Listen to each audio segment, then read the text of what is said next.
સમુદ્ર જળમાર્ગથી જે પણ સામાન આવતો હોય છે બહારથી ક્રૂડ ઓઇલની સાથે એ બધો જ સામાન વિક્ષેપિત છે. આખી જે સપ્લાય ચેન છે એ કોરવાઈ ગઈ છે કે જ્યાં હાઈરાઇઝ બિલ્ડિંગો બની રહી છે, નવા ફ્લેટ મોટા પ્રમાણમાં બની રહ્યા છે.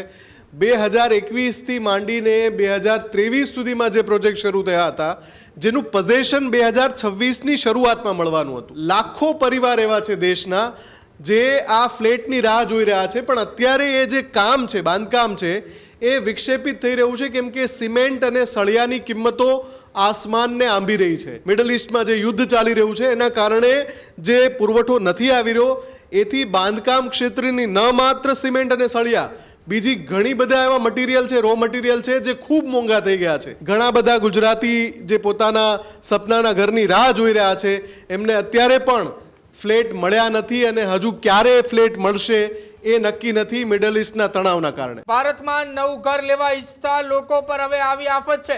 દેશમાં લાખો પરિવારો હોર્મુઝ સંકટને લીધે નવા ઘરની રાહમાં છે. મિડલ ઇસ્ટના યુદ્ધથી રિયલ એસ્ટેટ સેક્ટરમાં ભારે ટેન્શન જેવો માહોલ જોવા મળી રહ્યો છે. દેશના 7 મુખ્ય શહેરો સહિત અન્ય શહેરોમાં પણ પોઝેશનમાં વિક્ષેપ જોવા મળી રહ્યા છે.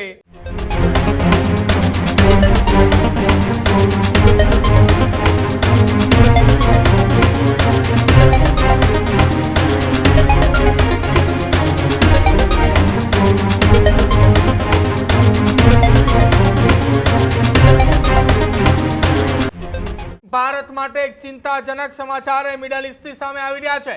મિડલ ઇસ્ટમાં યુદ્ધની સ્થિતિ વચ્ચે ભારતમાં ચિંતાનો માહોલ. ભારતમાં નવું ઘર લેવા ઈચ્છતા લોકો પર હવે આવી આફત છે. મિડલ ઇસ્ટમાં યુદ્ધથી દેશમાં 5 લાખ ઘરોનું પોઝેશન અટક્યું છે. દેશમાં લાખો પરિવારો હોર્મુઝ સંકટને લીધે નવા ઘરની રાહમાં છે. એનરોકના રિપોર્ટમાં હજારો પ્રોજેક્ટમાં કન્સ્ટ્રક્શન અટક્યું હોવાની વાત સામે આવી છે.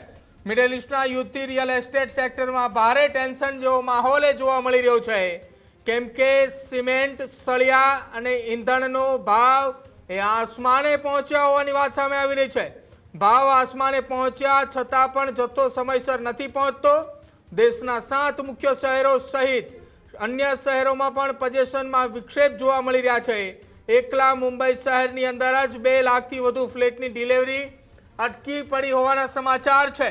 પુણેની અંદર પણ 1 લાખ કરતાં વધારે ફ્લેટોની ડિલિવરી અટકી પડી હોવાની વાત સામે આવી છે. મુફદ્દલ કપાસી જોડાય છે. મુફદ્દલ, સૌથી વધુ અત્યારે એ મોટા શહેરોની અંદર દેશના જેમાં દિલ્હી, મુંબઈ, પુણે, ચેન્નઈ, બેંગ્લોર, અમદાવાદ જેવા શહેરોની અંદર સૌથી વધારે હાઈ રાઇઝ બિલ્ડિંગો બની રહી છે અને મોટા ભાગના ફ્લેટની અંદર રેડી ટુ પોઝેશન જવા માટે લોકો તૈયાર થતા હોય છે, પરંતુ કેટલીક જગ્યાએ બાંધકામની અંદર જવા માટે તૈયાર થતા હોય.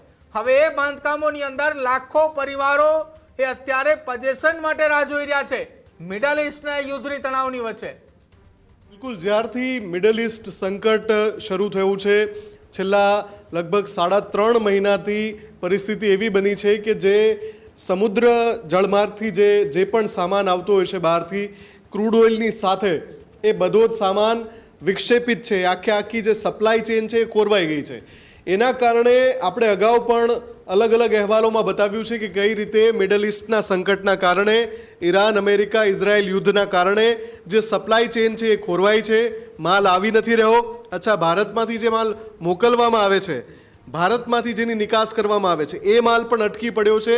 એના વેપારીઓને મોટા પાયે અસર છે. એની સાથે સાથે ઘણા બધા એવા ઉદ્યોગો છે જે એની સાથે સીધી રીતે સંકળાયેલા હોય, ત્યાં પણ સ્થિતિ ખરાબ બની રહી છે. હવે એક રિપોર્ટ જે સામે આવ્યો છે એ રિપોર્ટ પ્રમાણે અને એમાં આખો જે સર્વે કર્યો છે અને જે આંકડા આવ્યા છે ડેટા, એના અનુસાર દેશના લગભગ 10 મોટા શહેરો, એમાં ગુજરાતના અમદાવાદ, સુરત સહિતના શહેરો છે કે જ્યાં હાઈરાઇઝ બિલ્ડિંગો બની રહી છે, નવા ફ્લેટ મોટા પ્રમાણમાં બની રહ્યા છે. 2021થી માંડીને 2023 સુધીમાં જે પ્રોજેક્ટ શરૂ થયા હતા જેનું પોઝેશન 2026ની શરૂઆતમાં મળવાનું હતું, એ પોઝેશન ભલે એના એડવાન્સ પેમેન્ટ જે પણ ડાઉન પેમેન્ટ કરવાનું હોય, લાખો પરિવાર એવા છે દેશના જે આ ફ્લેટની રાહ જોઈ રહ્યા છે, પણ અત્યારે એ જે કામ છે, બાંધકામ છે, એ વિક્ષેપિત થઈ રહ્યું છે કેમ કે સિમેન્ટ અને સળિયાની કિંમતો આસમાનને આંબી રહી છે. કારણ શું છે? તો મિડલ ઇસ્ટનું સંકટ. મિડલ ઇસ્ટમાં જે યુદ્ધ ચાલી રહ્યું છે એના કારણે જે પુરવઠો નથી આવી રહ્યો, એથી બાંધકામ ક્ષેત્રની ન માત્ર સિમેન્ટ અને સળિયા, બીજી ઘણી બધા એવા મટીરિયલ છે, રો મટીરિયલ છે જે ખૂબ મોંઘા થઈ ગયા છે. એટલે ઘણા બધા બિલ્ડરે જેમની જે અનુમાનિત કિંમત હોય એનાથી પ્રોજેક્ટ ખૂબ મોંઘો થઈ રહ્યો છે, એટલે કામ થોડું ધીમું કરી દીધું છે અથવા તો કામ અમુક સ્થળે અટકી પણ ગયું છે. રેડી ટુ પોઝિશન જે ફ્લેટ હોય એ અત્યારે જે બની જવા જોઈએ એ ડેડલાઇનમાં નથી તૈયાર થયા, એટલે લાખો પરિવાર પોતાના સપનાના ઘરમાં જવાની રાહ જોઈ રહ્યા છે. આ બધા જે ફ્લેટ્સ છે એમાં સૌથી ચોંકાવનારો આંકડો મુંબઈથી આવ્યો છે. 2 લાખથી વધારે ફ્લેટ 2026ના પહેલા 3 મહિનામાં સોંપવાની હતી ચાવી, પણ આ જે યુદ્ધ થયું એના કારણે 2 લાખથી વધારે ફ્લેટ અત્યારે સોંપી શકાય એવી સ્થિતિમાં તૈયાર જ નથી થયા. પુણે આ યાદીમાં બીજા ક્રમે છે, જ્યાં 1 લાખથી વધારે ફ્લેટ એવા છે જે 2026ના પહેલા 3 મહિનામાં સોંપી દેવાના હતા, પણ મિડલ ઇસ્ટના યુદ્ધના કારણે એ સોંપી શકાયા નથી. હજુ કેટલો સમય લાગશે એ જે પ્રોજેક્ટ જેમનો છે બિલ્ડર કહી શકતા નથી, કેમ કે તમે જોયું કે ફરી પાછું ત્યાં યુદ્ધની સ્થિતિ ઊભી થઈ છે. ઈરાન અને અમેરિકા એકબીજા પર હુમલો કરી રહ્યો છે. અમદાવાદ અને સુરતમાં પણ કેટલાક પ્રોજેક્ટ એવા છે જે અટવાયેલા છે. સારી વાત એ છે કે અમદાવાદ અને સુરતમાં એટલી મોટી સંખ્યા નથી જેટલી મુંબઈ અને પુણેમાં છે, પણ હા, ઘણા બધા ગુજરાતી જે પોતાના સપનાના ઘરની રાહ જોઈ રહ્યા છે એમને અત્યારે પણ ફ્લેટ મળ્યા નથી, અને હજુ ક્યારે ફ્લેટ મળશે એ નક્કી નથી મિડલ ઇસ્ટના તણાવના કારણે. પ્રદીપ. બિલકુલ, આભાર મુફદ્દલ માહિતી સાથે જોડવા બદલ. ત્યારે જ ન્યૂઝરૂમ ગુજરાતની યુટ્યુબ ચેનલને સબસ્ક્રાઇબ કરો અને ઇન્સ્ટાગ્રામ અને ફેસબુક પર ફોલો કરો. અપડેટ રહો, સત્યની સાથે રહો.